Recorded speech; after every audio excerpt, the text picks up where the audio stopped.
이렇게 길게 박수 받아보는 건 처음인 것 같습니다.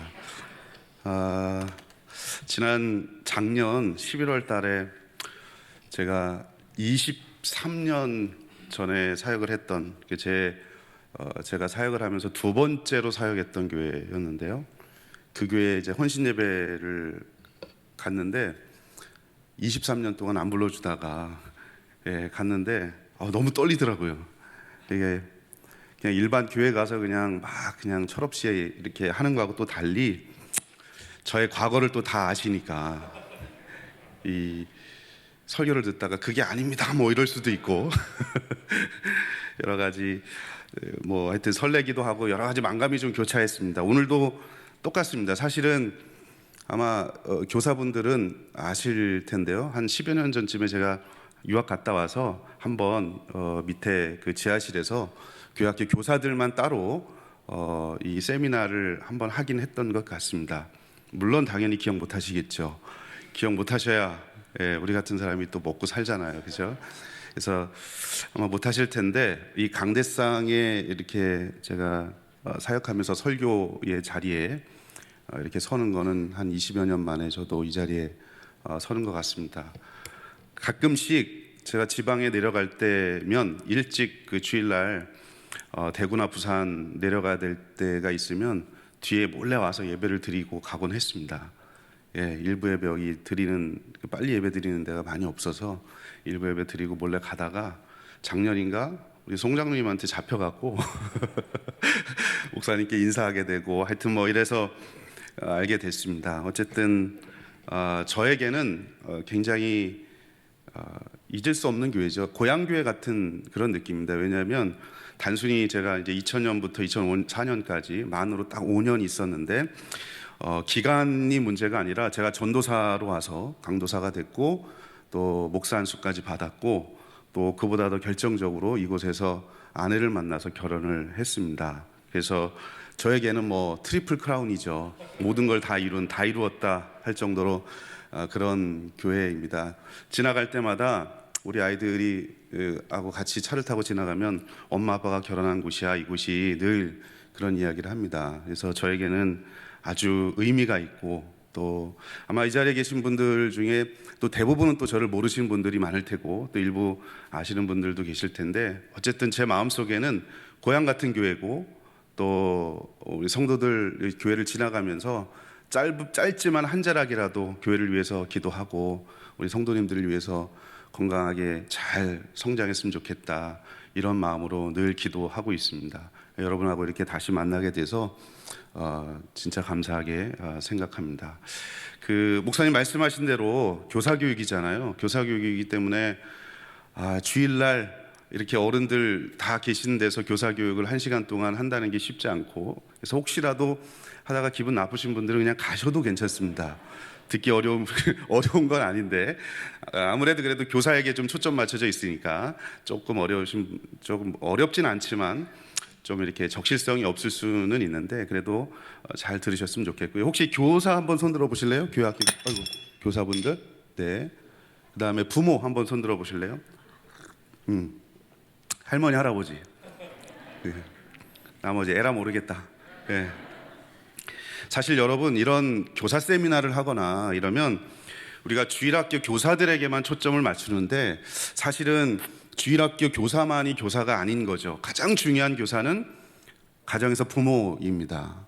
그죠? 실제로 여러분 그 테드 바워 팻분이라고 하는 사람이 쓴 책에 보면 크리스찬 학부모와 청소년의 대중문화읽기라는 이 책을 보면 아이들이 17살이 될 때까지 의미 있게 보내는 시간과 장소가 어디일까에 대한 통계가 나오는데요. 여러분 교회에서 보내는 시간이 800시간입니다. 가정 2000시간, 학교에서 11,000시간, 그리고 미디어에서 보내는 시간이 63,000시간입니다. 교회는 겨우 800시간밖에 안 되고요. 미디어 63,000시간이지만 이 63,000시간을 컨트롤하는 게 누구냐?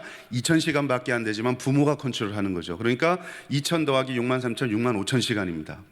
부모가 자녀를 위해서 뭔가 해야 되는 시간이 65,000시간이고 교회에서는 겨우 800시간밖에 되지 않습니다.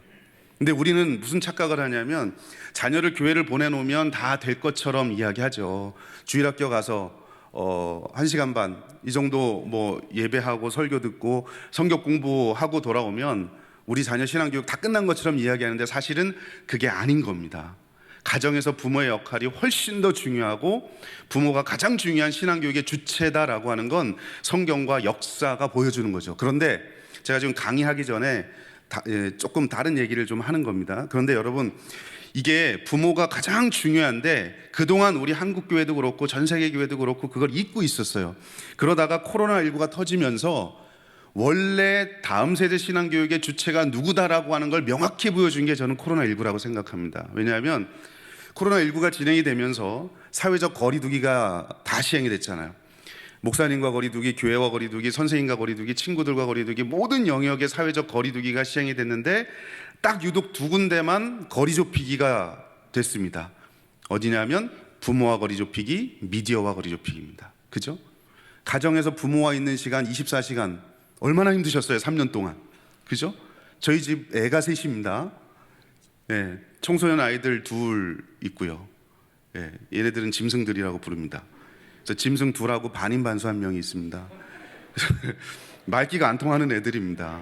이 아이들하고 24시간 동안 엄마가 있으려고 하니까 얼마나 여러분 힘들겠어요. 그죠? 사회적 거리두기가 시행이 되면서 가정에서 부모와 있는 시간이 늘어났죠. 그 다음에 모든 걸 다 미디어로 했죠. 그죠? 예배도 미디어로, 그 다음에 학교에서 수업도 미디어로, 교재도 미디어로, 모든 것을 다 미디어로 했는데 안타깝게도 우리 한국 교회가 제일 준비가 안 된 두 가지를 꼽으라면 바로 그 두 가지입니다. 부모가 자녀에게 신앙교육하는 것, 그리고 미디어를 활용해서 다음 세대 신앙교육을 어떻게 할 것인가, 이 두 가지를 가장 잘 못해왔죠.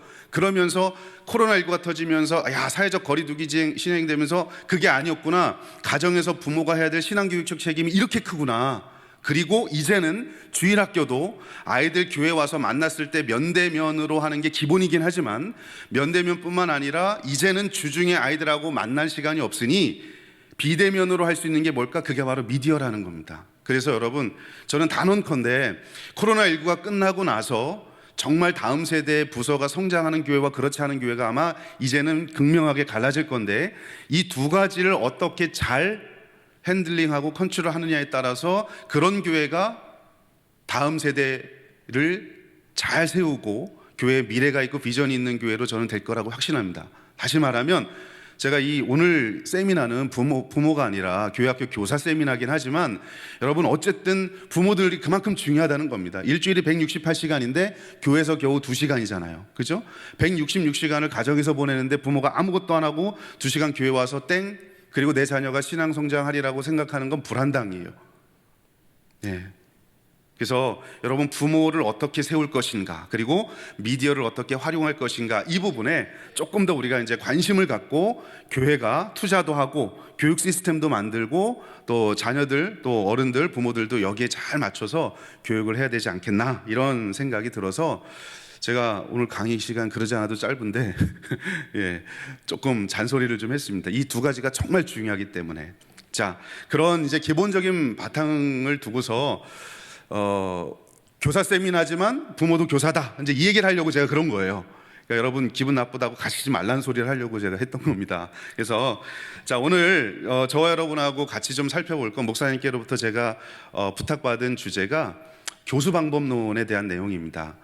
어떻게 하면 우리 아이들 잘 가르칠 수 있을까? 여러분, 우리가 다음 세대 아이들을 가르치기 위해서는 성경도 많이 알고 있어야 되고 우리 아이들의 특성도 잘 알아야 되지만, 실제로 주일학교 교사로서 가장 중요한 거는 교수 학습이거든요. 내가 가르치고 있는 이 아이를 어떤 방식으로 어떻게 가르칠 것인가 하는 게 굉장히 중요한 부분입니다. 그런데 안타깝지만 선교 120년, 130년 역사를 지나면서 우리 한국 교회가 주로 했던 내용이 뭐냐면 말로 전하는 거였습니다. 그죠? 지금도 제가 말로 하고 있잖아요. 제가 좀 이따가 다시 한번 말씀드리겠지만, 데이터를 가지고 말씀드리겠지만, 말로 전하는 것의 교육적인 효과는 5%밖에 되지 않습니다. 그런데 우리는 그 5%만을 가지고서 그냥 계속, 지금까지 이 주일학교도 그렇고 우리 어른 성인들도 그렇고 교육을 그렇게 해온 거죠. 근데 여러분, 오늘 우리가 읽었던 본문을 한번 보실래요? 본문을 보시면, 자, 이제 슬라이드를 보여주셔도 됩니다. 제가 요한일서 1장 1절, 그리고 요한계시록 1장 3절, 사도 요한이 특별히 여러분 굉장히 그 오감을 이용한 그런 성경의 표현을 상당히 많이 합니다. 요한계시록도 한번 읽어보십시오. 굉장히 입체적이지 않습니까? 요한 저자가 갖고 있는 특성이 그런데요. 자, 요한일서 우리가 읽었던 이 본문에도 보면 태초부터 있는 생명의 말씀 어떤 것이냐? 우리가 들은 것이고 눈으로 본 거고 그리고 직접 손으로 만진 거다. 그죠? 귀로 들었고 눈으로 보고 만져보고 오감을 이용하는 겁니다. 그 다음에 요한계시록에도 여러분 1장 3절에 그런 표현이 있습니다. 이 예언의 말씀을 읽는 자, 읽는 거죠. 듣는 자, 그리고 그 가운데 기록한 것을 지키는 자가 복이 있다. 읽고 듣고 지키는 자가 복이 있다라고 말씀하고 있죠. 근데 여러분 엄밀히 말하면 지금 주일학교에서 우리 주일학교 교사분들이 하는 교육 방식의 대부분이 뭐냐? 듣게만 하는 방식입니다. 그죠? 시청각도 아니고요. 청각자료입니다. 대부분 청각자료라는 게 선생님이 말하는 것, 이 말하는 것은 주로 어떤 방식이냐면 대그룹과 소그룹을 치자면 대그룹에 적합한 방식입니다. 짧은 시간에 많은 사람들을 대상으로 정보를 전달하고자 할 때 말로 하는, 그죠? 청각 방식의 그런 교육 방법이 유용하지, 사실 소그룹은요, 소그룹에서는 삶을 나눠야 하고 또 직접 자기들이 경험해 볼 수 있는 그런 방식으로 성경 공부가 진행이 돼야 되는데, 안타깝게도 어른도 그렇고 애들도 그렇고 주일학교도 보면 대부분 보면 청각자료, 시각자료, 청각자료는 제법 우리가 하는데 말로 하니까 시각자료도 별로 없고요. 게다가 더 결정적인 건 크래프트와 같이 만져보고 느껴보고 체험해보고 맛보고 오감을 이용해서 하나님의 말씀을 경험하도록 하는 부분에 있어서는 굉장히 우리가 약했다라고 하는 것이 우리 한국 교회의 현실이고 아마 크게 다르지 않을 겁니다. 우리 교회도. 그런 면에서 보면 앞으로 여러분 교수 방법이 좀 바뀌어야 됩니다. 제가 아까 코로나19를 기점으로 해서 부모가 세워져야 하고 미디어를 활용해야 된다고 말씀드렸는데, 아이들이 교회에 오고 나서 선생님이 이제 실제적으로 또 예전 코로나 오기 전하고 달리 코로나 오기 전하고 그때와 같이 직접적으로 아이들하고 만나게 될 때에 옛날에 하던 방식, 다시 말하면 말로만 전하는 그런 방식이 아니라 이제는 아이들이 직접 오감을 이용할 수 있는 그런 교육 방식으로 활용하지 않으면 교육의 효율성도 떨어지고 신앙의 어떤 성숙도도 상당히 떨어집니다. 그 부분은 제가 좀 이따 한번 말씀을 드릴게요.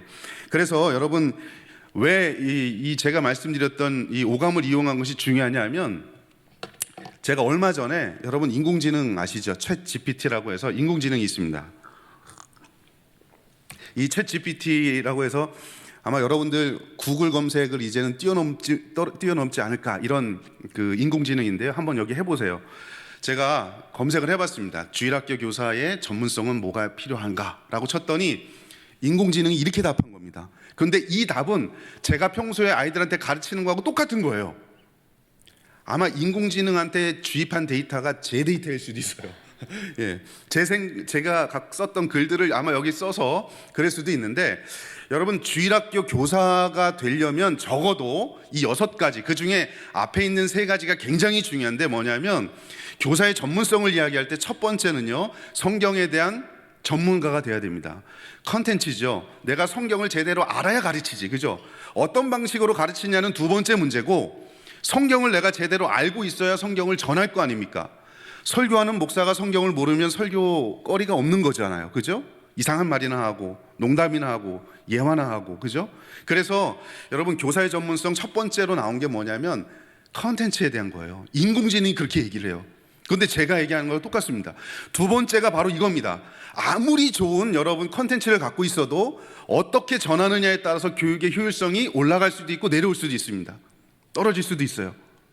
네. 그래서 그것이 바로 교수 방법입니다. 사실은 제가 전공한 부분이 그 부분입니다. 전도사 생활하면서 가장 필요한 게 뭘까? 우리 한국 교회에서, 교회학교에서 가장 못하는 것 중에 하나가 뭘까?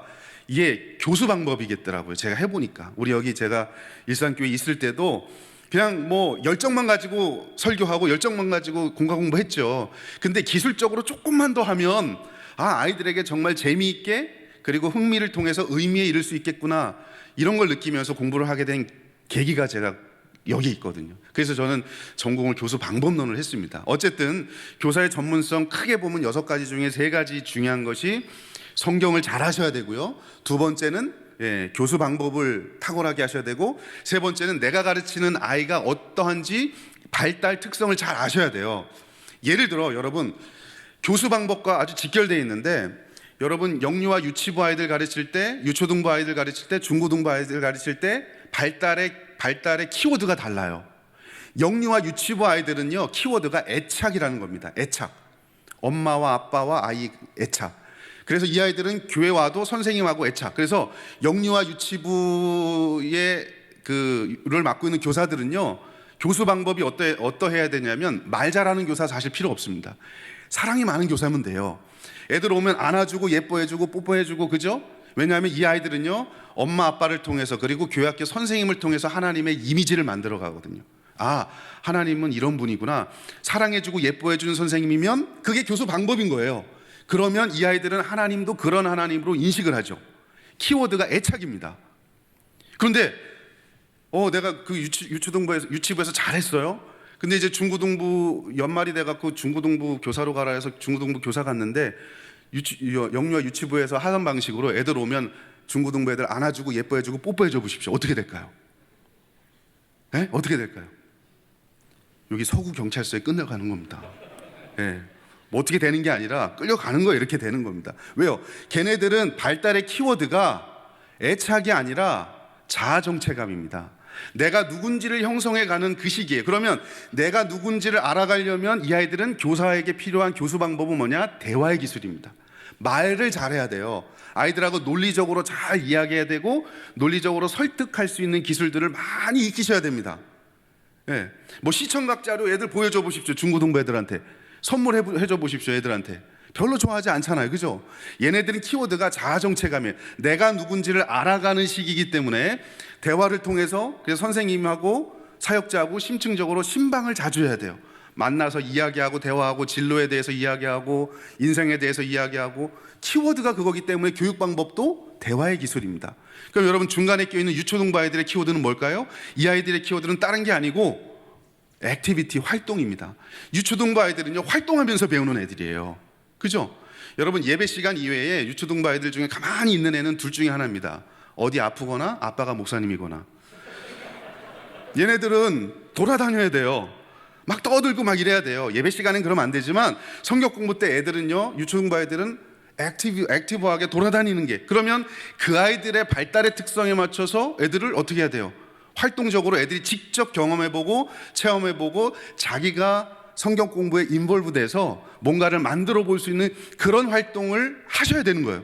근데 우리는 연령대와 상관없이 유치부 애들한테도 철학적인 방법으로, 말로, 그죠? 유초등부 애들한테도 가만히 있어라고 이야기하고, 병든 닭 모양, 그죠? 중고등부 애들한테도 뭐 하면 안 돼, 생각이 필요 없어, 그냥 정답 맞추기 식입니다. 성경 공부 교재 가지고 1번 정답 풀고 2번 정답 풀고. 여러분 이제는요, 문제 풀이 방식으로 안 됩니다. 문제 해결 방식으로 가야 돼요. 그게 이제 나중에 보면 프로젝트 기반 학습으로 연결이 되는데, 프로젝트를 통해서 몸으로 익히는 것들, 그런 방법들을 여러분 쓰셔야 됩니다. 네. 이거는 여러분 가정의 부모님들도 똑같습니다. 여러분 유치부 아이들 자녀를 둔 부모들은 많이 안아주고 예뻐해 주시는 게 중요합니다. 유초등부 아이들은 액티비티 많이 하게 해주셔야 돼요. 그래서 교회 같은 데서 어화나 이런 거 하잖아요. 그게 그것 때문에 그래요. 청소년 아이들, 청소년 자녀를 둔 부모들의 가장 중요한 스킬이 뭐냐? 대화 기술입니다. 네. 여러분 저도 지금 큰애가 이제 올해 고2입니다. 그 다음에 고1 되고요. 막내는 한국 와서 나갔고, 막둥이가 하나 있는데 이제 초등학교 5학년이 되거든요. 예, 아까 이야기한 대로 다 짐승들이에요. 반인 반수도 이제 짐승돼 가고 있고, 대화가 잘 안 통해요. 예, 그럼 청소년 아이들하고 그들에게 맞는 대화를 해야 되겠죠, 그죠? 예, 그거 하기 위해서 애들이 좋아하는 가수도 알고 막 그러는 거예요. 그 애들 가요 프로그램도 보고 뭐 그런 이유가 그것 때문에 그래요. 저는 그것만 알면, 제가 좋아하는 프로그램은 나는 자연인이다거든요. 저는 그런 거 안 봐요. 이거 보지. 근데 그걸 같이 보는 거예요. 막내가 포카라고 해서, 예, 포토카드. 이거 중국에서 오는 거 지금 한 달 걸쳐서 지금 엊그제 왔거든요. 유명 연예인들 가수들 있는 거.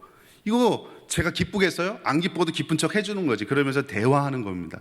이게 여러분 이게 제가 지금 말씀 길게 드렸지만 이거예요, 그죠? 성경, 그 다음에 교수 방법, 그리고 다음 세대 발달 이해. 이게 교회학교 교사들이 갖춰야 될 가장 중요한 세 가지 이슈입니다. 여러분 왜 그래야 되느냐? 왜 우리가 이 시기에 유초등부 때까지, 중고등부 때까지 왜 집중해야 되느냐? 이 그래프를 보시면 아실 겁니다. 우리 한국의 성인들을 대상으로 조사를 했습니다. 여러분 언제 예수 믿고 구원받아서 지금 성인이 돼서 집사, 권사, 장로 되고 교회 다닙니까? 라고 물었더니 87%가 저는요 청소년기 이전에, 조금 넓게 보더라도 청년기 이전에, 다시 말하면 부모 품 안에 있을 때, 주일학교 시절 때에 교회 다니던 아이들이 성인기 때도 교회 다닌다라고 하는 겁니다. 여러분 이렇게 중요한 거예요. 주일학교 교사가 이만큼 중요한 겁니다. 지금 여러분들이 맡고 있는 이 아이들의 시기가 결정적인 시기라는 거예요. 87%의 가능성, 더 조금만 넓게 보면 90%의 가능성입니다. 가정에서 부모들이 여러분 품 안에 있는 자식이잖아요, 그죠? 중고등부까지, 넓게 보더라도 청년부까지, 이 시기가 지나면 애들은 교회 떠납니다. 이 시기에 우리 아이들을 어떻게 가르치느냐, 무엇을, 성경을 어떻게, 어떤 방식으로 가르치느냐에 따라서 내 자녀가 이 87% 안에 들 수도 있고 그렇지 않을 수도 있다는 사실입니다. 그래서 여러분 우리는 기술도 잘 익히셔야 돼요. 여러분이 그만큼 중요한 분들이라는 겁니다. 그냥 일주일에 성경 공부 시간 20분이거든요. 우리 교단에서 지난 2017년도에 조사를 했는데 아이들 88분 보냅니다, 교회에서. 그 중에 설교를 포함한 예배로 보내는 시간이 65분, 66분. 그리고 선생님하고 성경 공부로 보내는 시간이 22분, 23분. 선생님하고 22분 보내는, 그냥 이거 대충 보낼 시간이 아니라는 겁니다. 나한테 87%, 90%의 가능성이 달려있는 겁니다. 우리 부모님에게 내 품 안에 있을 때 내 자녀의 인생에, 신앙 인생에 90%의 가능성이 달려있다는 겁니다. 그래서 여러분 교회학교 교사는요 성경도 잘 알아야 되지만 어떻게 가르치는지도 잘 배우셔야 됩니다. 아이들이요, 여러분 교회 오는 이유를 물어봤습니다. 너 왜 교회 오니? 라고 물었더니 자기 신앙, 이건 지금 청소년들 1000명한테 물어본 겁니다. 제가 2015년도에 물어봤더니 자기 신앙 때문에 교회 오는 아이들이 3분의 2입니다. 유초등부 아이들은 자기 신앙 때문에 교회 오는 아이들이 약 55% 정도 됩니다. 여러분 자기 신앙 때문에 교회 오는 아이들에게 뭘 줘야 합니까? 하나님의 말씀이죠. 송이꿀보다 더단 하나님의 말씀을 전하는 게 교회학교 교사입니다. 그런데 우리는 그 송이꿀보다 더단 하나님의 말씀을 사약보다 더 쓰게 가르쳐. 그래서 여러분 달라스 신학교의 교수였던 하워드 핸드릭슨이 무슨 얘기를 했냐면 하나님의 말씀을 지루하게 가르치는 죄를 범하지 말라 이야기해요, 교사들에게. 여러분 교사가 짓지 말아야 될 가장 중요한 죄가 뭐냐면 하나님의 말씀을 지루하게 가르치는 죄예요. 교육학의 대가가 그런 얘기해요. 하나님의 말씀을 지루하게 가르치는 게 죄래요. 여러분 만약에 그렇게 되면 어떤 일이 벌어지냐, 이런 일이 벌어지는 겁니다. 교회 나오는 아이들의, 여러분 제가 보니까 평균 40%는요 동기부여가 되지 않은 채로 교회 옵니다. 다시 말하면 교회 가야 되는 이유가 뭔지, 왜 가야 되는지 몰라요. 유초등부 아이들은 엄마가 가라고 하니까, 그죠? 청소년 아이들은 그냥 교회 다니던 거니까, 친구 따라 강남 가니까, 그래서 오는 아이들이 상당히 많다는 겁니다. 다시 말하면 동기부여가 되지 않고 교회 오는 아이들이 한 40% 된다는 거예요. 이런 아이들에게, 동기부여가 되지 않은 아이들에게 여러분 그냥 대충 준비해서 대충 그냥 20분 대충 성경 그 공과 공부책 정답만, 야 너 1번 이거 봐, 2번 이거 봐, 3번 10번 딱 맞추고, 아우 20분 맞췄다. 여러분 이래서 될 일이 아니라는 겁니다. 단 10분을 가르치더라도 정말 아이들이 송이꿀보다 더단 하나님 말씀을 자기 몸으로 느끼고 갈 수 있도록 해야 돼요. 제가 어떻게까지 해봤냐면 진짜 송이꿀보다 더 단다라고 하는 걸 느껴주기 위해서 애들한테 일일이 다 나와서 꿀을 찍어서 입어 넣어주기까지 했어요. 맛보라고. 네가 맛봤던 이 꿀보다 하나님 말씀이 더 달다. 여러분 오감을 통해서 아이들 이제는 가르쳐야 되는 거죠. 이런 동기부여가 되지 않는 아이들 오니까 어떤 결과가 있냐면, 여러분 2019년에 한국교회탐구센터에서 재미있는 조사를 하나 했습니다. 아이들한테 야 너 교회 왜 가기 싫으니? 성경 공부 만족하지 못한 이유가 뭐니? 이랬더니 가장 많이 나온 게 뭐냐면 길다는 거예요. 길다. 예. 근데 여러분 성경 공부 몇 분이라고 그랬어요? 제가 아까 겨우 20분도 길대요. 지금 20분 지났습니다. 우리 여러분 길게 느껴지셨어요? 느껴지긴 했지만 그렇다고 하기엔 상처받을 것 같고, 그래서 대충 이렇게 하는 것 같은데, 예. 여러분 20분밖에 안 되는데 길게 느껴진대요. 그 말은 뭘까요? 애들이 몰입하지 못한다는 겁니다. 교육에 있어서 동기가 50% 차지합니다. 교육 동기가 되면 교육 몰입이 됩니다. 몰입이 되면 그 다음에 교육의 결과가 좋아지는 거예요. 여러분 교육 동기가 왜 중요하냐, 우리 속담에 여러분 시작이 반이다. 50%예요. 시작하면 50% 한 거예요. 그 말은 뭡니까? 동기부여가 되니까 시작한 거죠. 여러분 시작이 50%인데 오자마자 동기부여가 안 되고 들으니까 너무 길게 느껴지는 거죠. 그런데 여러분 저는 이걸 곰곰이 생각해 봤어요. 이 그래프를 보면서 왜 아이들이 길게 느껴질까? 성경 공부가 길게 느껴질까? 저는 두 번째 이유가 그 원인이라고 생각합니다. 이유는요, 교수법이 만족스럽지 못하기 때문에 그래요. 성경을 가르치는 방법이 지금처럼 강의식이어서 그래요. 여러분 어른들은요 강의로 해도 됩니다. 재미없어도 돼요. 근데 애들은요, 여러분 교육 방법을 써야지만 흥미를 통해서 의미로 갈 수 있는 거죠. 아마 여기 제가 뺐네요. 여러분 두 가지, 기독교 교육에서 두 가지 미가 있는데요. 첫 번째 미는 흥미입니다. 두 번째 미는 의미입니다. 어른들은요 흥미가 없어도 의미로 바로 갈 수 있어요. 그죠? 여러분 제가 뭐 웃겨야 이 말씀 듣나요?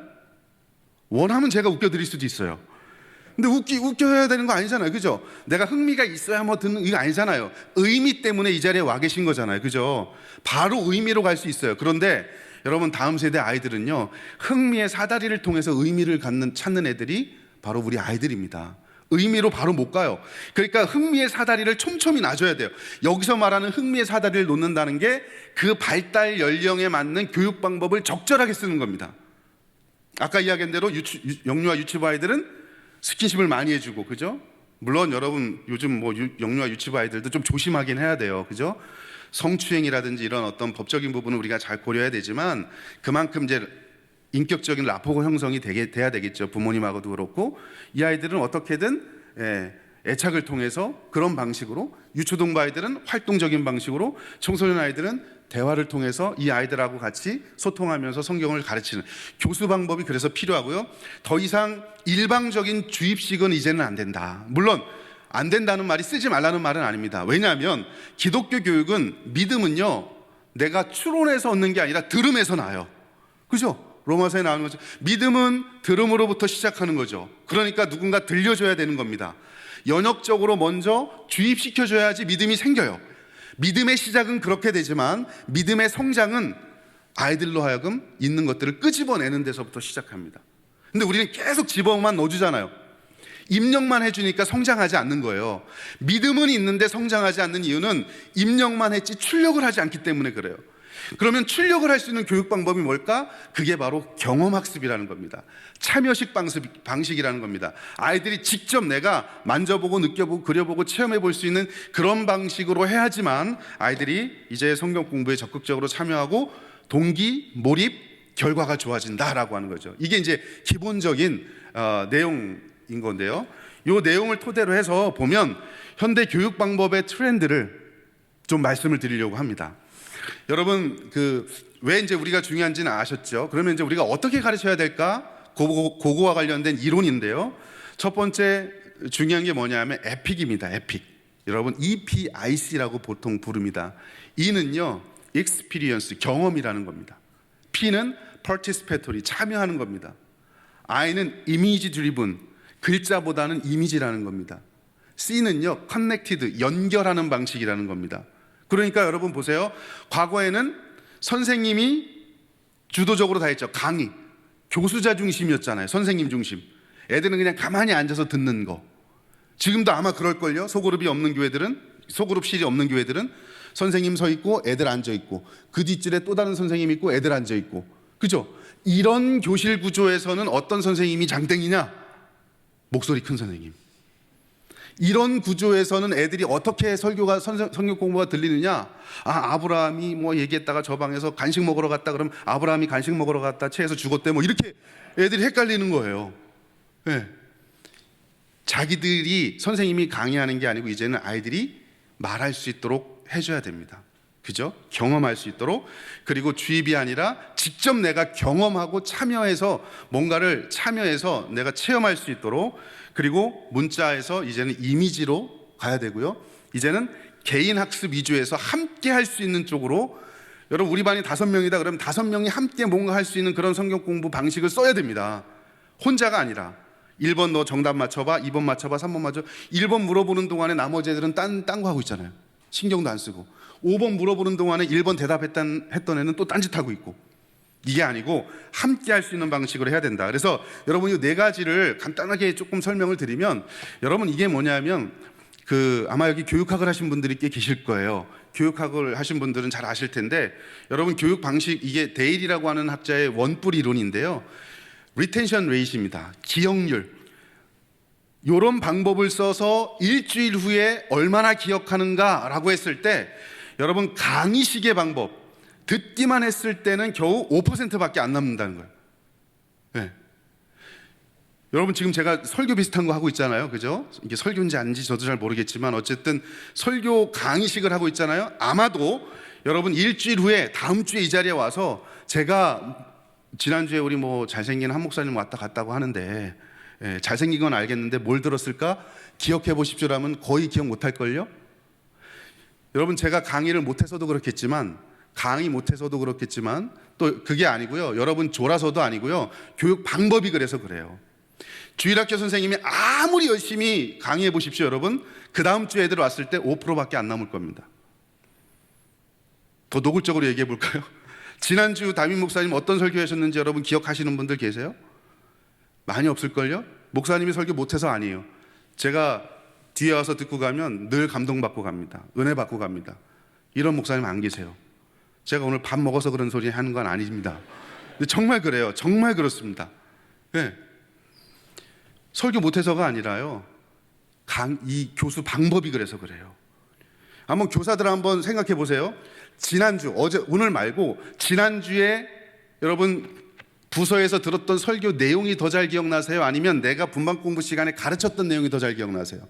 후자일 겁니다. 왜요? 내가 해봤으니까. 그게 뭡니까? 75% 남는 방법이에요. 내가 경험해 보면 75% 남아요. 아이들이 교회 와서 성경 공부할 때 직접 만져보고 경험해보고 참여해보고 하면 75%가 남는 거예요. 심지어 그렇게 경험해본 아이가 직접 나와서 자기 생각을 발표해보고 이야기해보고 누군가에게 말해보잖아요. 그 아이는 90% 남습니다. 이게 교수 방법의 효과입니다. 그런데 우리는 올 때부터 그냥 5% 가능성만 가지고 하는 거예요. 듣게만 하는 거죠. 95%는 그냥 접어놓고 시작하는 겁니다. 그러니까 여러분 코로나 끝나고 이제 아이들 대면으로 다 만나잖아요. 교육의 방식을 좀 바꿔보십시오. 선생님이 일방적으로 이야기하던 구조에서 아이들이 참여할 수 있는 구조로 이제는 바뀌어야 된다. 여러분 그 결정적인 말이 이거죠. 우리 한번 읽어볼까요? 한번 읽어보실래요? 시작. 밑에 거 시작. 위에는 알겠는데 밑에는 두 글자만 바꿨습니다. 백문이 불여일견이라. 100번 듣는 것보다 한 번 보는 게 낫다. 100번 보는 것보다 한 번 해보는 게 낫다. 이게 그 밑에 말입니다. 그죠? 직접 내가 해보면 그게 남는 거예요. 우리 교사도 아까 이야기했던 대로 내가 가르쳐 보니까 그게 남는 것처럼. 세 번째 이미지인데요. 여러분 지금 왼쪽 오른쪽 이게 똑같이 뭐냐면 창세기를 요약한 겁니다. 어떤 게 더 잘 기억에 남으세요? 자, 왼쪽이 기억에 남는다. 오른쪽이다. 난 바보다. 둘 다 기억이 안 난다. 예. 어떤 게 기억에 남으세요? 당연히 오른쪽이 이거죠, 그죠? 이미지예요, 이미지.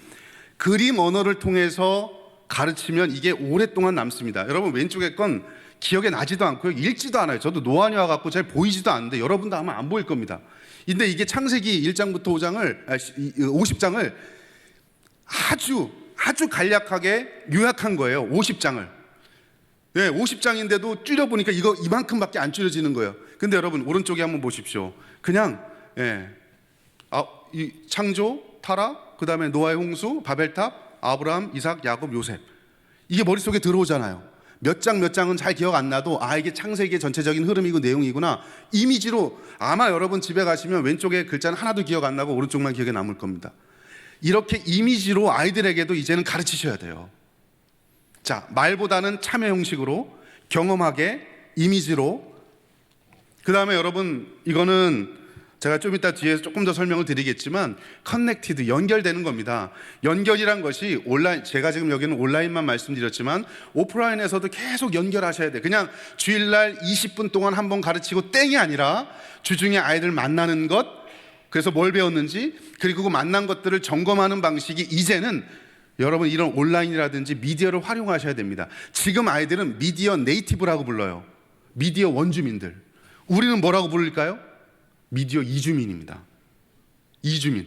우리는 미디어 이주민. 그래서 이주민들은 이거 있어도 살고 없어도 살아요. 그죠? 근데 요즘 미디어 원주민들은요, 이거 없으면 못 살아요. 네. 요즘 아이들은 지가 태어나면서부터 미디어를 갖고 태어나잖아요. 병원에서 태어날 때 지가 태어나서 딱 봤는데 모니터에서 나오는 모습이 나오잖아요. 그죠? 태어나오는 순간부터. 저는 그런 것도 없었어요. 저는 집에서 그냥 태어났습니다. 저희 외할머니가 저를 받으셨어요. 병원도 아니고. 그리고 미디어 뭐 없어도 그냥 사는 거죠. 이주민이죠. 근데 요즘 아이들은 미디어 원주민들이잖아요. 여러분 전도 해보셨나요? 전도하러 밖에 놀이터에 한번 가보십시오. 저희 집 앞에도 놀이터가 있는데 놀이터에 여러분 한번 가보십시오. 애들 있는지. 별로 없습니다. 어디 가야 있을까요? 메타버스에 가야 있습니다. 제페토 이런 거, 네이버에서 만든 제페토, 이프렌드 이런 거. 여러분 여기 가야 애들 만날 수 있어요. 그래서 왼쪽 같은 경우는 저희도 그래서 학교에서 학생들하고 같이 이런 메타버스 플랫폼, 물론 초보적이지만 이런 걸 만들어서 하고도 있고요. 오른쪽 같은 경우는 게임 형식을 활용해서 성경을 배울 수 있는 내용들을 미디어를 통해서 아이들하고 어떻게든 주중에 연결할 수 있도록 그런 방법들을 우리가 쓰고 있다라고 하는 걸 여러분 말씀드리면서, 제가 아까 그 GPT한테 물어봤어요. 이번엔 조금 더 구체적으로. 아까는 교사의 전문성에 대한 거였다면, 그러면 교육 방법을 앞으로 그러면 우리 어떻게 해야 되느냐, 2023년도 이후에 교육 방법 어떻게 해야 되느냐라고 제가 물었더니 역시나 평소에 제가 하고 다니던 이야기를 이 인공지능이 그대로 이야기하더라고요. 다양한 교수법을 활용하랍니다. 인공지능도 스토리텔링과 묘사의 방법, 이 아까 50% 정도 기억에 남는 방법입니다. 편안하고 안정적인 소그룹, 학생들의 의견을 듣는 거, 참여하는 방식, 온라인 활용하는 거, 학생들의 삶에 연결하는 거. 즉 성경 공부를 하고 나서 아이들의 삶하고 연결시켜 주셔야 돼요. 오늘 배운 걸, 예를 들어 부모 공경하기에 대해서 배웠다 그러면 일주일 동안 부모를 공경하는 걸 하나 해봐야죠. 선교에 대해서 배웠다 그러면 일주일 동안 삶의 현장에서 선교에 대해서 뭐 한번 해봐야죠. 삶을 연결하는 방식으로 뭔가 하지 않으면 안 된다. 바로 이거라는 거예요. 교육 방법이 이런 방식으로 돼야 되고, 아까 말씀드린 이제 여기 제가 넣어놨네요. 이 두 가지 미가 바로 이겁니다. 흥미와 의미인데, 여러분 말씀드린 대로 어른들은 그냥 바로 의미로 가요. 예, 깨달으니까. 근데 애들은 흥미의 사다리를 통해서 의미를 가는데, 문제는 영유아 유치부, 아이들이 어리면 어릴수록 사다리를 더 촘촘히 놓으셔야 됩니다. 청소년만 해도 아까 대화 방법이라 했잖아요. 아주 고급적인 기술 사용하지 않아도 돼요. 얘네만 해도 일단 조금 어른이기 때문에. 반인이잖아요. 그냥 수만이 아니고 짐승만이 아니고 반인이니까. 네. 근데 여러분 유초등부 아이들은 아직까지 경험의 사다리를 조금 더, 그리고 유치부 아이들은 조금 더 촘촘하게. 네. 집중력도 애들은 2, 3분이에요. 그럼 2, 3분마다 뭐 하나씩 바꿔줘야 돼요. 유초등부 아이들은 집중력이 5분, 6분이에요. 그 5, 6분마다 뭔가 방법을 바꿔야 돼요. 근데 우리는 안 하잖아. 일방적으로 그냥 선포만 하잖아요. 쭉 주구장창 지금처럼. 그러니까 여러분 들어도 안 남고 알아도 삶에 적용되지 않는, 그림으로 그리면 어떤 아이들이 되냐면, 교회에서 12년 동안 배운 아이들이 그림으로 그리면 머리는 이만해요. 근데 여러분 심장은 요만했습니다. 뛰지 않아요. 열정이 없는 거예요. 손발은 더 작습니다. 가분수예요. 아는 건 많은데 열정은 없고 삶에 적용되는 건 아무도 없는 그런 아이들로 자랄 수밖에 없다. 이게 지금 우리 한국교회의 현실인데, 저는 그 결정적인 이유가 성경 말씀을 안 가르쳐서가 아니에요. 설교를 못 들어서도 아닙니다. 방식이 잘못된 거죠. 들음에서 나기 때문에 시작할 때는 들려줘야 돼요. 그러나 성장은 주입이 아니고 입력, 출력. 이 아이들이 갖고 있는 생각을 듣고 다시 재구조화해서 말씀으로 집어넣어주는, 이게 교육 방법이라는 거죠. 네. 그래서 이런 내용들을 앞으로는 방향이 이렇게 돼야 된다라고 하는 걸 여러분들에게 말씀을 드리면서, 이제는 한 20분 정도 남은 것 같은데 그마저도 한 10분이네요. 그죠? 제가 조금 일찍 끝나기로 해서. 자, 이런 기본적인 내용을 토대로 해서 실제적으로 그러면 어떻게 우리가 아이들 가르칠 것인가 몇 가지 샘플 예시들을 좀 보여드리려고 합니다. 첫 번째는 주입이 아니고 참여할 수 있는 방식으로 아이들 가르치는 건데요. 어쩌면 여러분들 아는 것들도 있을 거예요. 근데 우리가 그걸 안 하거나 못 하거나 굉장히 쉬운 내용들이 많이 있거든요. 뭐 교육 방법이란 게 별거 없습니다. 여러분, 기독교 교육에서 쓰는 교육 방법이 일반 교육 공학에서 쓰는 내용들을 어떻게 성경적으로 잘 필터링해서 가져오느냐의 차이입니다. 그러니까 우리가 알고 있는 내용들이라는 거예요. 이것들을 조금만 활용하시면 됩니다. 뭐 예를 들어서 이런 거죠. 성경 공부할 때 여러분, 우리는 지금 뭐 예를 들어 창세기 3장 같은 경우가 타락에 대한 이야기거든요. 타락에 대한 이야기를 할 때 우리는 선생님이 일방적으로 이야기합니다. 아담과 하와가 있었는데 선악과를 따먹었어 라고 이야기하는 순간 애들은 그거 알고 있는 얘기인데 관심 없습니다. 그게 아니고 여러분, 일방적인 강의가 아니고 참여식으로 한다 그러면 저 같으면 이렇게 하겠어요. 큰 전제 하나를 준비해서 네모를, 성경 스토리가 좀 길면 6개 네모, 성경 스토리가 좀 작으면 4개 네모를 만드는 거예요. 그걸 가지고서 우리 반 아이들이 5명이다 그러면 가위바위보 하는 거죠. 그래서 애들이 성경을 읽게 합니다. 창세기 3장을 읽고서 가위바위보에서 1번이 나가서 벽에 붙여놓고 1번이 나가서 첫 번째 1번에 이 스토리의 그림을 그리는 거예요. 그죠? 그러면 예를 들면 뭐 아담과 하와가 하나님의 음성을 듣는 거 그림이 그려지겠죠. 1번에. 그 다음에 2번 주자는 성경을 자기가 읽었으니까 아담과 하와가 이 에덴 동산에서 하나님하고 얘기하고 있는데 두 번째 뱀이 나타났네. 그럼 뱀이 나타나는 그림을 그려야 될 거 아니에요. 그죠? 세 번째는 선악을 알게 하는 나무의 열매를 따먹는 그 장면, 네 번째는 그 결과, 다섯 번째는 쫓겨나는 거, 뭐 이런 식으로 여러분, 스토리를 선생님이, 창세기 3장 스토리를 선생님이 다 하려면 말재주도 없고 시간도 없고, 그러나 여러분, 애들로 하여금 성경을 읽게 하고 자기들이 그 읽은 성경을 가지고서 전지 안에 자기들이 표현할 수 있도록만 전지 하나 사면 돼요. 200원밖에 안 해요. 200원에 한 영혼을 구할 수 있다면 얼마나 좋습니까? 매직 펜슬을 하나 준비해서 그려놓고, 여러분 한번 해보십시오. 지금 제가 말씀드리는 건 다 제가 해본 것들이고요.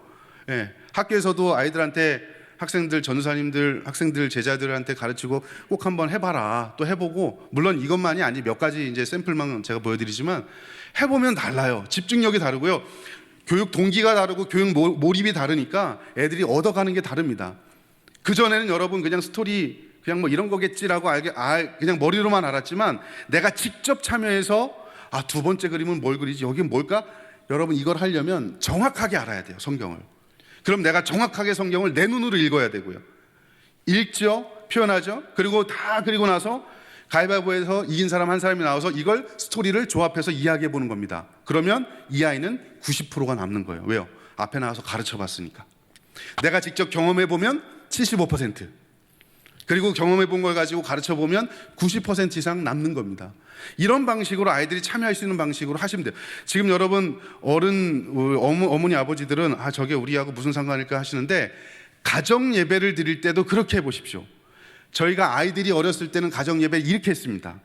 일주일에 한 번씩 가정 예배를 드리는데, 제가 가정 예배제를 만들어서 교육 방법들을 애들이 참여할 수 있는 방식으로 했어요. 그러니까 여러분, 아빠가 이야기하면 잔소리예요. 엄마가 이야기하면 잔소리입니다.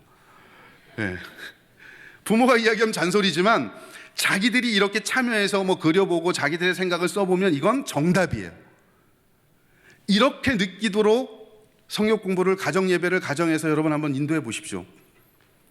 말씀드린 대로 여러분, 흥미가 있으면 의미를 얻게 됩니다. 자, 이런 방법이 있고요. 또 이런 방법도 있어요. 여러분, 이거는 만다라트라는 건데, 만다라트라는 말이 9개의 네모라는 뜻입니다. 여러분, 이렇게 지금 가운데에 노란 거가 주제거든요. 노란 걸 중심으로 해서, 예를 들면 야구 선수가, 내가 야구 선수인데 구단에 지명받아서 프로 선수가 되고 싶어. 그럼 어떻게 해야 될까? 그러면 이렇게 연두색으로 되어 있는 요 표 안에다가 큰 카테고리, 내가 좋은 선수가 되기 위해서 뭘 어떻게 해야 될까? 거기에 적어 넣는 거죠. 그죠? 예를 들면 뭐 구위를 가다듬는다든지, 스피드를 높인다든지, 변화구를 한다든지, 이렇게 해서 8개를 적어 놓고 각각의 8개를 또 이쪽에 보내는 거예요. 그죠? 예를 들면 뭐 스피드다. 그러면 스피드를 이쪽 오른쪽으로 보내서 가운데 스피드를 적어 놓고, 스피드를 늘리기 위해서 뭐 체중을 증가하다든지, 뭐 어깨 주변을 강화한다든지, 피칭을 늘린다든지, 실천 원리를 적는 겁니다. 자기들이. 구단의 대표자가 와서 야, 속도 늘리기 위해서 이거 해, 너 이거 해야 돼. 그러면 이건 잔소리죠. 근데 본인이 이렇게 아이디어를 내서 적은 건 정답이에요. 여러분, 이게 이제 만다라트라는 건데, 어떻게 활용할 수 있냐? 여러분, 이렇게 활용할 수 있어요. 예를 들면 친구를 전도한다라고 하는 전도 전략이 있다고 한번 칩시다. 9개가 너무 많아서 제가 요거는 교회 교육용으로 쓰기 위해서 한 16칸짜리로 만든 겁니다. 주제를 위에 적고서요. 예를 들어 친구를 전도하기 위해서 우리 어떻게 할까? 야, 너 친구한테 편지 좀 써. 친구하고 밥 한번 먹어. 이거는 잔소리예요. 좋은 아이디어지만. 근데 여러분, 아이들하고 같이 성경 공부 시간에 우리 전도를 해야 되는데 어떻게 할까? 그러면 전지 하나 놓고서 칸을 16칸 만드는 거예요. 그리고 나서 우리가 할 수 있는 큰 카테고리, 첫 번째 뭐 돈으로 할 수 있는 거, 관계를 맺으면서 할 수 있는 거, 기도를 할 수 있는 거, 신체, 몸을 써서 할 수 있는 거, 큰 카테고리를 가운데 4개를 적어 놓고, 예를 들어 뭐 돈으로 할 수 있는 거다 그러면 이쪽으로 있죠. 왼쪽 상향으로 또 3가지가 있죠. 영화 보기, 선물하고 하기, 기프티콘 보내기. 3개를 적는 거예요. 이거는 돈으로 할 수 있는 거. 그 다음에 또 아래 기도로 할 수 있는 거, 새벽 때 기도하기, 식사 때 기도하기, 잠자기 전 그 친구 위해서 기도하기. 이쪽에 3개를 또 적고요. 그 다음에 이쪽에는 몸으로 할 수 있는 거, 같이 운동하기, 친구 어깨 주물러주기, 하교하면서 같이 이야기하기. 이거는 내가 몸으로 할 수 있는 거. 그럼 오른쪽도 하나 적고. 이렇게 해서 여러분 하면 몇 개가 나옵니까? 그죠? 가운데 큰 이 실천할 수 있는 원리가 나오고, 그거에 따라서 구체적인 행동 원리들이 나옵니다. 이렇게 하면 똑같이 예를 들어 친구한테 편지 쓰기라는 게 정해져도, 이렇게 하고 나서 아이들한테 스티커를 주는 거죠. 스티커를 주고서 1인당 3개씩 주고서 투표를 하는 겁니다. 가장 많이 나온 거 하나. 이번 주에 친구한테 편지 쓰기가 나왔으니까 친구한테 한번 편지를 쓰자. 우리 요거 하자. 요것만 하나 하자. 그래서 친구 전도하자. 이거 하고 선생님이 주도가 돼서, 야, 이번 주에 꼭 편지 써야 돼. 편지 줄 테니까 써야 돼. 이건 잔소리예요. 그죠? 그러나 아이들이 직접 참여해서 내가 경험해서 내 현실에 맞는 내용들을 적은 아이디어는, 이거는 정답입니다. 그럼 이걸 더 하게 돼 있죠. 핵심은 뭐냐? 더 이상 주입하지 말라는 거예요. 진리, 총론 이외에는 강론들은요, 이런 방식으로 찾아가야 돼요. 애들이 참여할 수 있는 방식으로. 자, 또 하나 방법이 있습니다. 이제 이런 걸 쓸 수 있고요. 또 하나, 여러분 이거는 아마 아실 겁니다. 마인드맵이라는 거죠. 그죠? 마인드맵. 아이들하고 같이 마인드맵을 해보는 거예요. 예를 들어 요거는 성경을 본문을 아까는 그림으로 표현했잖아요. 그림 6개를 가지고. 이거는 여러분 사무엘상에 나오는 다윗과 골리앗 내용을 마인드맵으로 한번 해보는 겁니다. 마인드맵이 뭘까요? 마인드. 머릿속에 있는 거 뭐예요? 지도를 그리는 거잖아요. 그죠? 사무엘상 17장을 놓고서 다윗과 골리앗 전지 하나를 딱 주고서 애들한테 주는 거예요. 고학년 애들은 가운데 다윗과 골리앗 딱 그거만 그려놓고, 야, 너희들이 스토리를, 이 사무엘상 이 스토리를, 다윗과 골리앗 스토리를 너희들이 한번 이렇게 해봐라. 직접 해봐라.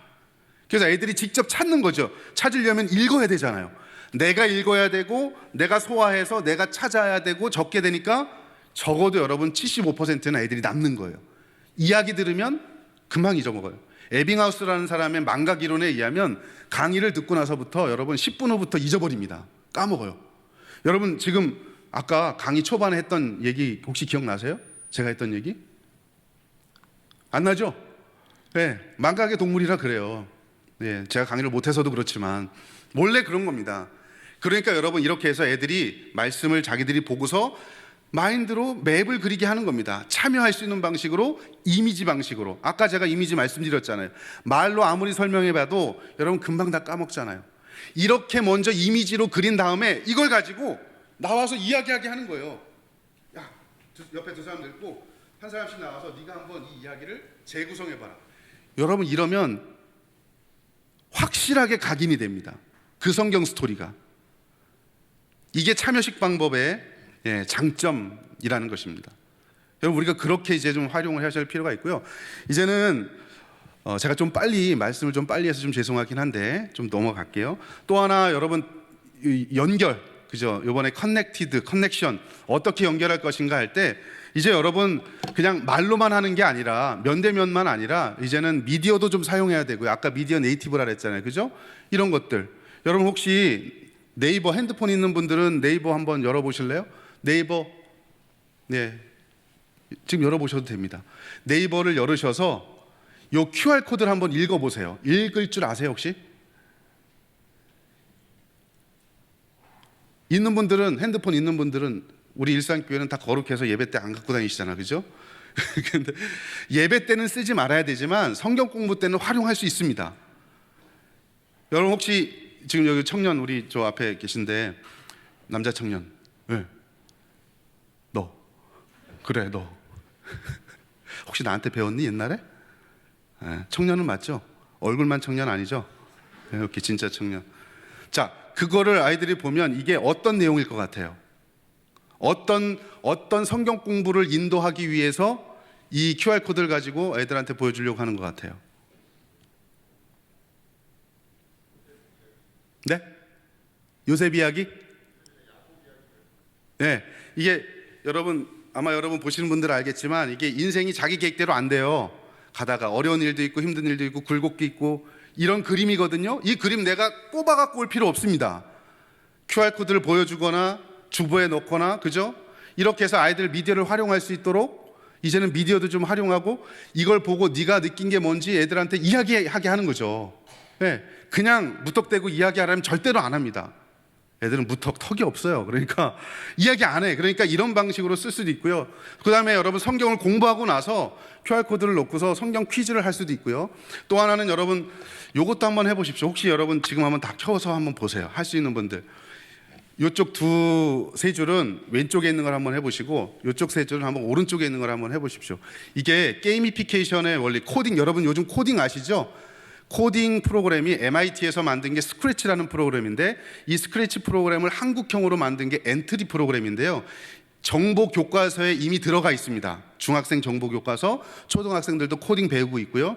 저희 학교 교수님 중에 한 분이 정보 교과서 지필진이거든요. 그분도 이 정보 교과서를 가르치면서 코딩을 가르치면서 애들 요즘 여러분 학교에서 코딩을 다 합니다. 코딩을.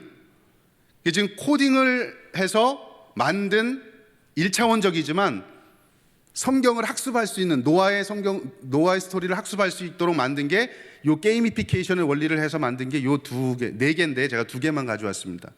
네. 하나는 방주를 짓는 거, 하나는 방주 짝별로 방주로 드리는 게임. 요 게임을 만들었어요. 이게 뭐냐면 여러분 코딩을 활용해서 하는 겁니다. 다시 말씀드리지만 지금 아이들 여러분 코딩 다 배웁니다. 코딩 다 합니다. 네. 엔트리라든지 아까 이 스크래치라든지 이런 프로그램 애들 다 알고 있어요. 이런 것들을 활용해서 아이들로 하여금 직접 뭔가를 자기들이 오늘 배운 노아에 대해서 배웠으면 노아 스토리를 자기들이 한번 구성해 보게 하는 거예요. 코드를 만들어서 직접 짜보도록 하고 주중에 여러분 이거 하는 거죠. 이거 해서 교회 홈페이지에 올린다든지 이런 방식으로 아이들 가르치는 것, 이것도 굉장히 여러분 앞으로 우리가 해야 될 일 중에 하나입니다. 주중에 아이들 그냥 방치하지 마시고요. 어차피 공교육에서 애들 하고 있습니다. 하고 있는 걸 우리 신앙교육용으로 이렇게 조금 바꾸시면 돼요. 이 2개는 제가 만든 거예요. 네. 그리고 제가 하고 있는 연구소에서 몇 가지 지금 하고 있는데요. 어쨌든 이런 일들을 통해서 우리 아이들 뭔가 배울 수 있도록, 자기들이 직접 경험할 수 있도록 그런 일들을 하고 있는 거죠. 또 하나는 이제 이런 것도 있어요. 여러분, 요거는 성경 공부 시간에 여러분 그냥 말로만 하지 말고 이렇게 예를 들어서 공동체가 하나 되기 어렵다라고 하는 어떤 그 본문을 설명을 해야 된다 그러면 공동체 하나됨이 여러분 쉽지 않잖아요. 그죠? 우리가 다 지금 생각이 다르니까 공동체가 하나 되는 게 쉽지 않잖아요. 그러니까 이걸 아이들하고 같이 몸으로 할 수 있는 게임을 함께 하는 겁니다. 다 같이 앞에 나와서 예를 들어 하나 둘 셋 하면 눈, 코, 입, 귀 중에서 하나를 짚어보게 하는 거예요. 같이. 예. 그럼 다 뭐 눈만 짚는 게 아니고 다 코만 짚는 게 아니잖아요. 그죠? 여러 사람이 뭐 자기는 코를 짚을 수도 있고 눈을 짚을 수도 있고, 예, 또 손발 드는 것도 할 수도 있고, 그러면 각각 다른 다양한 생각들이 있단 말이죠. 이러면서 몸으로 다양한 생각들을 하고 있다, 다른 생각들을 갖고 있다, 공동체가 하나 되는 게 어렵다, 이런 것들을 설명할 수도 있고요. 이거는 믿음이라는 게 무엇인지를 한번 설명하기 위해서 자기가 직접 이렇게 한번 해보는 것도 있어요. 예. 물론 믿지 못할 사람들이 있긴 있겠지만, 그럼 죽는 거겠지만, 여러분 이것도 한번 해볼 수 있어요. 그죠? 눈에 보이는 사람 믿는 것도 힘든데 보이지 않는 하나님 믿는 게 여러분 쉬우세요? 그거를 설명할 때 여러분 이거 애들을 몸으로 한번 느껴보게 하는 거예요. 몸으로 직접. 네. 성경 공부 때 유초등부 같은 경우 제가 아까 액티비티라 했잖아요. 활동하면서 이렇게 해서 몸으로 믿음이란 것이 무엇인지 알아갈 수 있도록 하는 것, 이래야 아이들이 남는다는 거죠. 제 요점은 시간이 없어서 빨리빨리 넘어가는 죄송하긴 하지만 이제 마지막 하나입니다. 여러분 이거는 하브루타 방식입니다. 여러분 아이들한테 이렇게 할 수도 있어요. 예를 들어 지금 이게 창세기 3장 아까 그 뭐 타락 본문이다 그러면 아이들한테 3장을 읽고서 질문을 만들게 하는 거예요. 포스트잇을 1인당 3개씩 주고서 사실 질문 하나 찾아내고 그 다음에 추론 질문 하나 찾아내고 그 다음에 적용 질문을 하나 자기가 만드는 거예요. 예를 들어 여러분 사실 질문 같은 경우는 이런 거죠. 뭐 예를 들어 말 그대로 누가 먼저 선악과를 따먹자고 했을까? 이거 질문을 만드는 거예요, 애들이. 그래서 포스트잇에 만들어서 내가 질문 만든 거를 다른 친구들한테 질문할 거예요. 문제를 낼 거예요. 그러니까 여러분 문제를 낼 거라고 경쟁을 시키면 이 아이들이 이걸 가지고서 최대한 많이 꼬겠죠. 어려운 문제를 만들겠죠. 근데 어려운 문제를 만들려면 내가 그 문제를 이해를 해야 돼요. 사실 질문은 그거예요. 팩트에 대한 거. 그죠? 뱀이 받은 저주는 무엇입니까? 이건 그냥 팩트잖아요. 그죠? 이런 질문 하나 만들고 하나씩 만들게 하고 그 다음에 추론 질문은 왜 또는 만약 이런 것들을 하게 하는 거예요. 왜 선악을 알게 하는 열매를 따먹었을까? 만약 하와가 그걸 따먹지 않았다면 인간은 어떻게 됐을까? 이건 추론하는 거잖아요. 그죠? 이런 질문을 만드는 것 자체가 창의성을 길러주는 겁니다. 네. 그 다음에 적용 질문은 네. 우리가 유혹에 넘어가지 않으려면 어떻게 해야 될까? 내가 유혹에 넘어가지 않고 이겼던 경험은 무엇이 있을까? 질문을 만드는 거예요. 이렇게. 그러니까 여러분 선생님이 모든 걸 다 입으로 다 말씀하지 않으셔도 아이들이 직접 질문을 이렇게 하나씩만 만들어서 포스트잇 붙여놓고 애들이 하나 떼서 요걸 가지고 질문해서 애들 맞추고 뭐 간단하게 사탕 하나씩 선물 주고 이게 동기부여가 되는 거죠. 이러면 질문을 만드는 것부터 애들이 했기 때문에 여러분 이 아이들은 절대로 본문을 잊어버리지 않아요. 교육에 몰입이 된다는 겁니다. 그래서 여러분 이제 뭐 다 끝났습니다. 제가 조금 빨리 오긴 했지만 이 교수법을 강의로만 한다는 것 자체가 일단 웃긴 겁니다. 직접 해봐야 되는 거지만 그래도 여러분 제가 이제 방향성을 좀 말씀을 드렸어요. 여러분 앞으로 아이들을 가르치실 때 강의식으로 20분 말로 때워야 된다라는 생각을 이제 버리십시오. 어떻게 하면 우리 아이들이 생각하고 고민하고 참여하게 할 수 있을까? 능동적으로 참여해서 만져보고 느껴보고 맛보고 여러분 오늘 본문 말씀처럼 눈으로 본 바요 귀로 들은 바요 내가 손으로 만진 바 됨이라.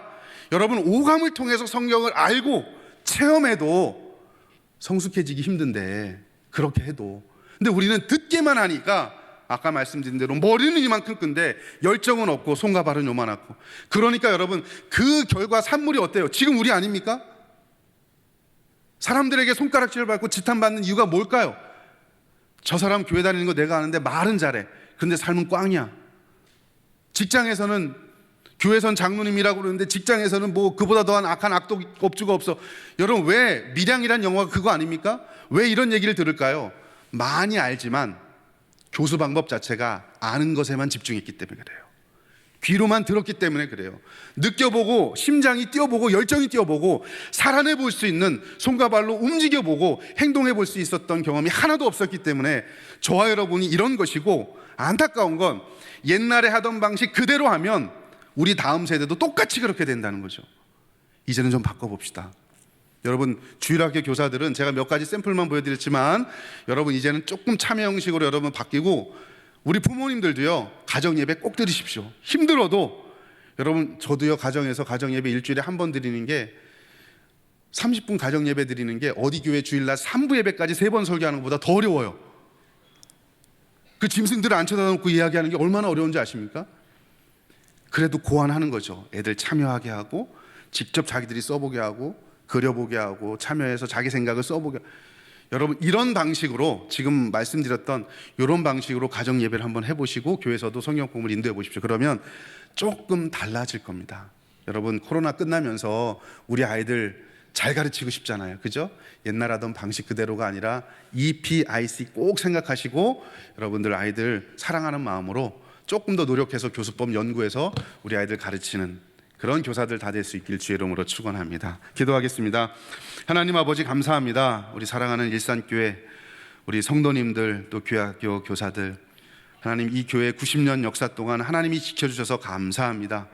아버지 하나님이여 이 긴 역사 동안 지켜주신 것도 감사한데 이제 앞으로 성숙한 그리스도인들이 더 많이 나올 수 있도록 주님 인도하여 주시옵소서. 우리 목사님을 중심으로 장로님들, 또 우리 교회학교 교사들, 가정에서는 부모님들, 우리 다음 세대 아이들을 믿음으로 세우는 일에 조금도 부족함 없도록 하나님 은혜 위에 은혜를 더하여 주시옵소서. 감사드리옵고 예수님의 이름으로 기도하옵나이다. 아멘.